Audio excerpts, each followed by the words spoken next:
It actually happened. We have a half-baked piece of gaming shit. And if you did not buy STARFIELD yet or have the chance to refund it, save your money and don't buy any expensive hardware just for it. In this condition it has now, the game is worth less than any random early access $10 indie game on Steam. And in this video I will show you why, right after the intro.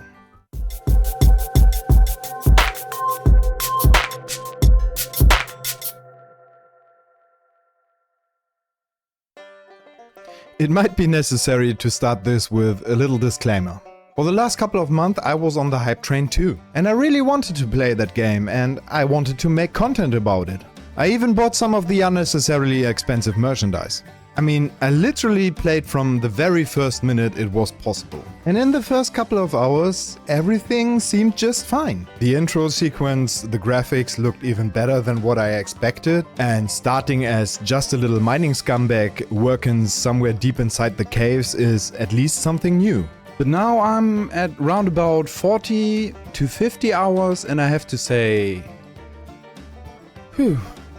And no, it's not just about the clipping errors from the intro of this video. Well, even in other Bethesda games, they don't appear every 5 minutes, but let's just leave them besides. And before we talk about the actual bad problems of the game, how about some examples of the so praised by Todd Howard immersion in STARFIELD? This is water at the highest graphic settings in the most hyped AAA game of 2023. And just as a reference, this is water in The Elder Scrolls V Skyrim from 2011. Can we agree there's a significant difference, especially when compared to a 12 years older game? And again, it's not just the diarrhea faults of New Atlantis. This is how vending machines with at least some animation in 2013 Fallout 4 looked. And this is the actual use of a vending machine in STARFIELD. Did you see the great attention to detail? What a great immersion. But to not just rant the game, there actually are a couple of really amazing sceneries. Just like this here, an abandoned mech factory. But even in these sceneries you will find signs for laziness and rush in development at late state. And yeah, in this case you really have to look close to find it. Let's just ask, what is the interesting part if you find an abandoned mech factory?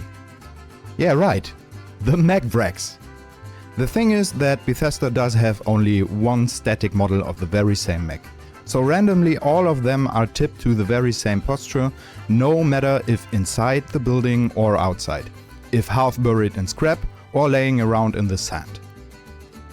Well, for this single case now, you might say this is really pity of me. And you would be right if there wasn't way more and even worse than this. Like this I found while live streaming. What is it? Are they dead now, or are they injured, or what is this? And why do they all have the exact same position with the exact same clipping error? This is in one room, copy paste, copy paste, copy paste, copy paste. Just with another skin, all the same model. I mean, this guy's head is not even. Wait, what?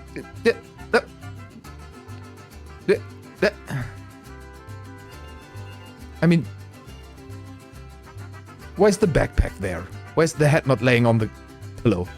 Why is it all the same position? I really don't know if anyone wants to contradict this is cheaply slapped together. And no, this is not randomly generated by the game, because there is nothing randomly generated by the game in the game. But we will come to this in a minute.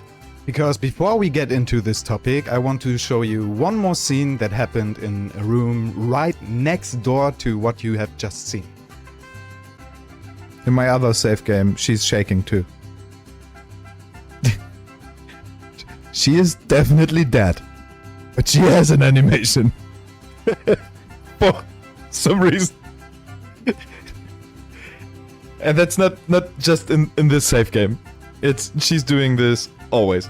I mean, this obviously is an actual ragdoll model of a dead person, while those on the beds, the injured persons, are static. Yeah, she's funky. There's still some rhythm. Now, for me it turned out, if you count all these together, the lack of variations of models, misplacements and the clipping errors, it appears everywhere. And you know what? I would be totally fine with that if Todd Howard won't have said multiple times. And then we have a suite of them that are generated or placed when you land, depending on that planet. That's the locations, not the bugs he is talking about. And the suite of them is more of a handful, and they are not generated or procedural. They are randomly placed, and that's all. And they are always the same in every single bit. And this includes every single movable object and the exact number and position of any encounter you can find in there. This exact facility I made like 10 times already. And every time I enter it, this little motorcycle and everything else is at the exact same spot. And with this guy and his poles, it's very much the same. And on top of they being completely repetitive, in this scene here we technically are enemies, but they just don't know due to a bug in a quest. In that quest, the UC military made me an agent to infiltrate the Crimson Pirates. So I met the boss of the Crimson Pirates and I passed the test to join them. From that moment on, none of the pirates anywhere in the galaxy opened fire on me again. Later I reached the base and entered it, but then a random pirate blocked my way and the game force opened a dialogue with him. That pirate demanded 30,000 credits. And since I did not even know if I have that much, I choose the kindest option to refuse it. Now watch this highly motivated AI reaction. Damn shame. Isn't it hilarious that this pirate predicted the damn shame? Well, in that other scene at their base, every single pirate on that base immediately opened fire on me when I clicked the refuse of the 30,000 credits. And when I shot back, I made absolutely no damage. So I died. Then I respawned at the very same spot and the shooting started again. But this time, every 10th of my shots, for some reason, caused damage, but still not enough to not die again 3 or 4 more times. Until I made it to the airlock and flew into my ship and boosted like 10 minutes before I was able to jump away.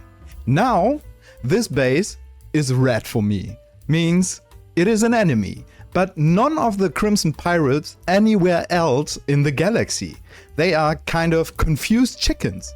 Technically, they always act really weird, but in this specific situations, at least 1 or 2 of them toddle around you with their gun pointing on you, like this. Glad you're in the fleet. If you weren't, I would have killed you already. Oh, and before we go on with procedural incest AI, do you remember these unique magazines in Fallout 4 you could use to boost your stats? Just asking because they are back. They are back. They are back. They are back. But anyway, if it comes to the AI behavior of your own companions, they aren't any better. Like Sarah Morgan here, if she gets interrupted when throwing a grenade on someone, you can't stop her from the try to catch up with the firefight even when the enemy already is dead. So Sarah decides to loudly warn you and throw the grenade at you. But throwing grenades is not the worst that is Sarah trying to do to you. Because you can dodge grenades, but what you can't dodge is her absolute morbid need to talk you to death. We should have a talk. When you have the time, of course. No joke, if you do her the favor, this will last for 5 minutes and she will ask you again to have the next talk.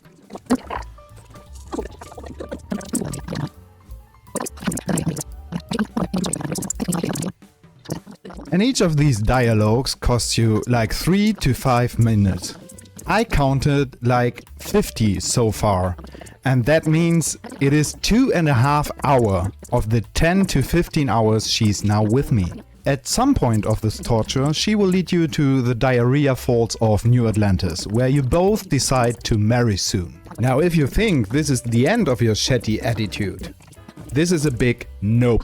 You still have to plan a wedding and to negotiate if or if not her mother will be invited. And since in the meanwhile you rescued and kind of adopted a child, there's even more to talk about. And after all of this, for the first time she comes to the idea to ask you how you feel. Now, if for some reason Sarah doesn't have anything to talk about with you, she just wants to hand you over the potato she found on your last trip together.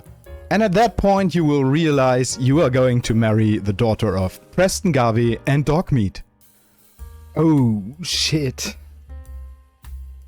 Some fanboys that never made it out of their parents' basement might ask now, will she at least get rid of her clothes at some point? Let me answer this for you. Yes, multiple times, but not as you think. If you find an abundant freighter with a malfunctioning gravity generator and board it with her, this is going to happen.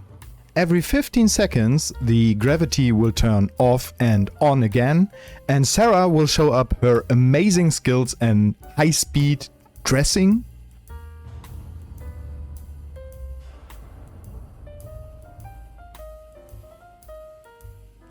Oh man, this video already is at 12 minutes and I still have tons of these examples.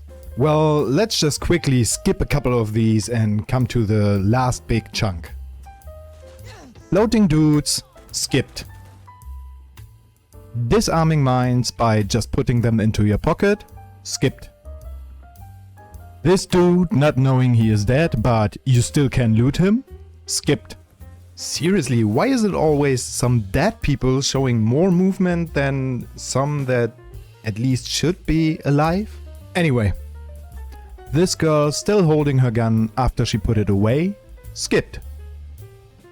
98% of the 1000 planets are absolutely useless desert, skipped. No treasures worth more than a roll of toilet paper in any random shipwrecks, skipped. Pete Hines refuses to fix bugs because it hurts players' freedom, skipped. Wait. Refusing to do the right thing because something freedom? I always thought Bethesda HQ is in Rockville, Maryland, not in Dilley, Texas. Okay, I guess. So let's get into the last big topic. Story. And oh man, what of a genius story this is.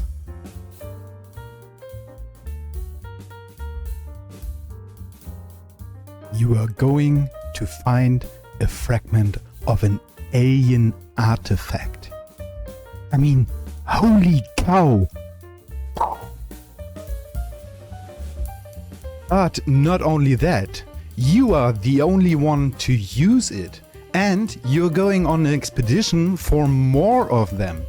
And if you have enough of them, you will get superpowers. Well, not immediately. First you have to visit this guy and do a dialogue. Luckily, it's not with Sarah, so it's way shorter than usual. After that, you head to the planet where your superpower awaits you. Once you landed there, you have to walk a couple of minutes to reach a tower, just to find another tower. Well, technically you can already see this second tower from a distance, but for some reason it has to be like this.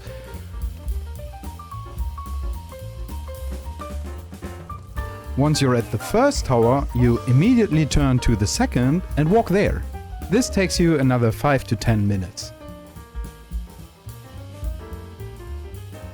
This tower has an entrance. Inside there are some mysterious rings turning, gravity is gone, and while floating you have to pop sparkling bubbles to let the rings turn faster. After you have popped enough bubbles, the rings align and you can get into their center to get your superpower.